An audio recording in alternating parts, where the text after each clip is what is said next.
warahmatullahi wabarakatuh. Hai, apa kabar teman-teman yang saya sayangi? Dewan juri yang saya hormati, perkenalkan nama saya Dwi dari MI Al-Hidayah Kota Madiun.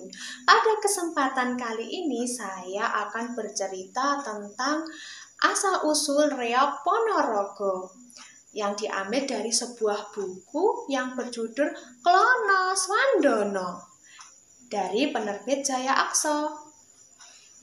Tong tong tong tak tong tang tong gleng. Pada zaman dahulu ada sebuah kerajaan yang amat makmur. Kerajaan ini namanya Kerajaan Wengker. Kerajaan ini dipimpin oleh seorang raja yang amat rupawan. Dia terlihat sangat tampan. Selain itu, dia terlihat gagah perkasa dan sakti mandraguna. Nah, raja ini bernama Prabu Klono Swandono. Nah, dari ketampanannya itu, banyak sekali para gadis atau putri-putri kerajaan lain yang menyukai Prabu Klono Swandono. Sayangnya, Prabu Klono Swandono ini belum pernah sama sekali menyukai seorang perempuan.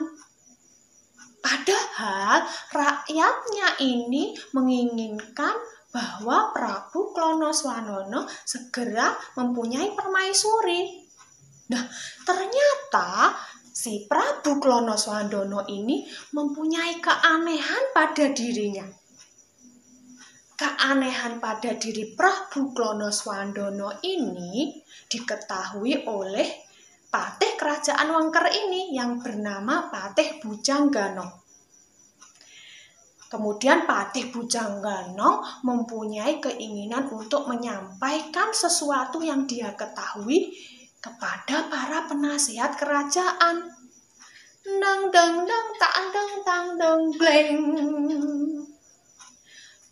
Wahai para penasihat kerajaan, berkumpullah.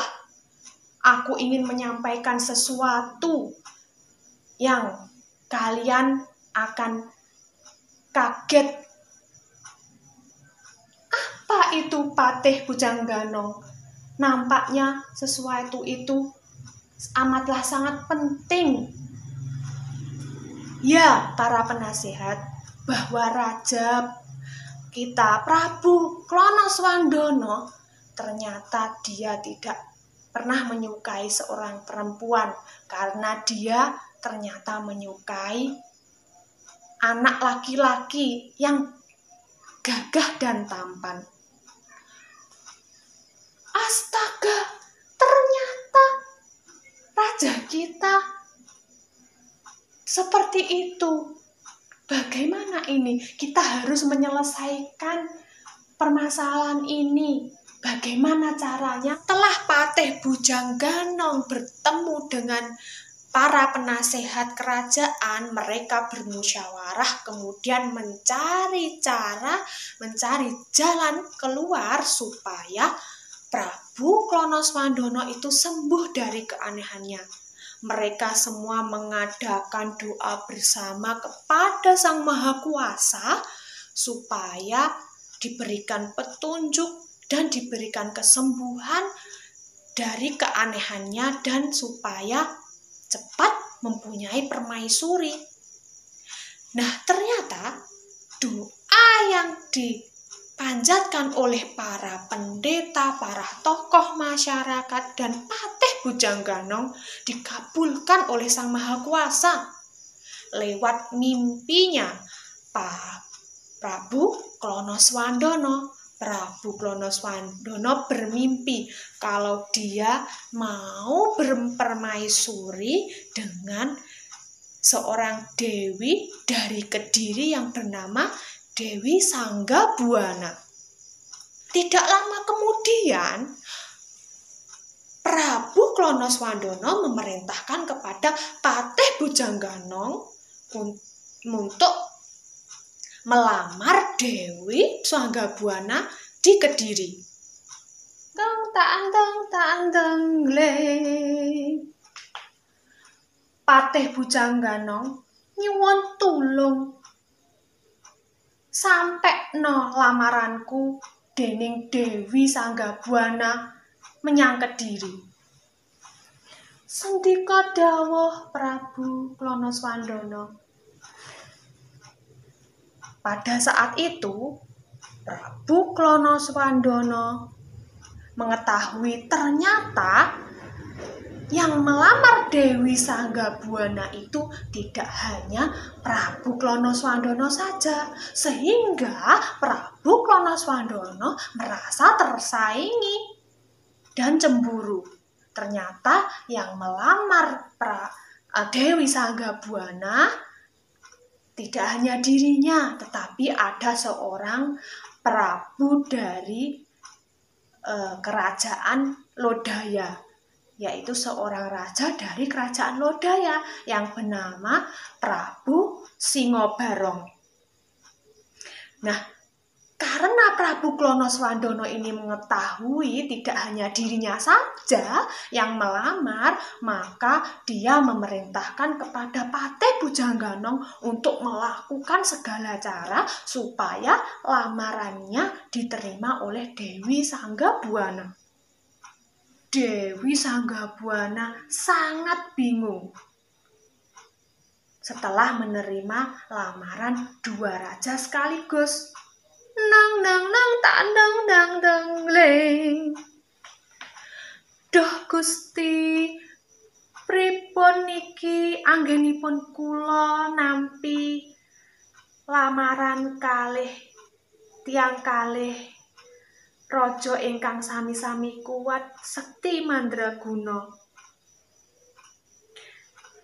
Dewi Sanggabuana bingung karena dua raja ini sama-sama kuat.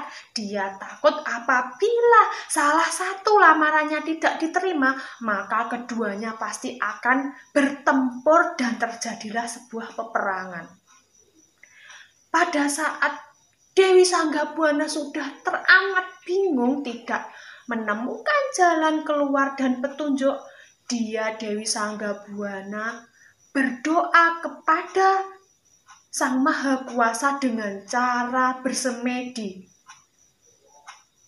Setelah Dewi Sanggabuana bersemedi, ia mendapatkan petunjuk dari Sang Hyang Maha Tunggal. Kemudian Dewi Sanggabuana mengumumkan kepada para patih utusan raja tersebut. Dan ia berkata, nang nang tang ting tang tak teng geng. Wahai para patih utusan raja dari Lodaya dan dari Wengker, saya akan menerima lamaran para raja apabila dengan 3 syaratnya. Yang pertama, raja harus menyerahkan 144 ekor kuda kembar. Yang kedua, raja harus memberikan seperangkat gamelan. Dan yang ketiga adalah hewan berkepala 2. Setelah para patih menerima pesan dari Dewi Sanggabuana, kemudian para patih segera kembali ke kerajaannya masing-masing.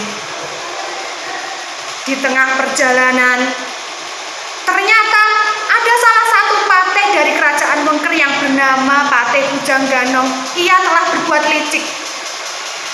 Di tengah perjalanannya, Patih Bujangganong ingin membunuh Patih Kalabarong utusan Prabu Singobarong dari kerajaan Lodaya.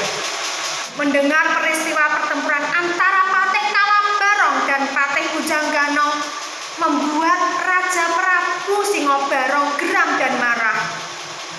Karena pihak dari kerajaan Prabu Klonoswandana telah berbuat licik. Dan Prabu Klonoswandana itu pun juga menginginkan bahwa Raja Singobarong akan ia jadikan sebagai binatang berkepala 2. Dikarenakan bahwa Prabu Singobarong adalah seorang raja yang sehingga kepalanya berambut banyak dan mempunyai kutu yang amat banyak, yang di setiap harinya dia mempunyai hewan peliharaan yang senantiasa bertengger di pundaknya, yaitu burung merak yang amat sangat cantik bulunya, sehingga terlihat Prabu Sengobarong mempunyai kepala dua. Sehingga dengan kelicikan Prabu Klonoswandono, suatu ketika ia mendatangi kerajaan Lodaya ingin menyerang Prabu Sengobarong. Hei Prabu Sengobarong, keluarlah, menyerahlah, saya akan membunuhmu. Dengan kesaktian Prabu Klonoswandono, wah, karena Prabu Klonoswandono mempunyai kesaktian yang luar biasa, maka Prabu Sengobarong menyerah, sehingga Prabu Klonoswandono berhasil merubah Prabu Sengobarong menjadi hewan berkepala dua, yaitu hewan berkepala harimau dan burung merak. Setelah peristiwa itu, kemudian Prabu Klonoswandono bersama para prajuritnya bersama-sama bergotong royong membawa 3 syarat kepada Dewi Sanggabuana di Kerajaan Kediri. Syarat yang ketiga itu adalah hewan berkepala dua dari Prabu Sengobarong yang ia jadikan sebagai hewan berkepala dua. Dengan begitu, Dewi Sanggabuana akhirnya telah menerima lamarannya dan menjadi permaisuri Raja Prabu Klonoswandono.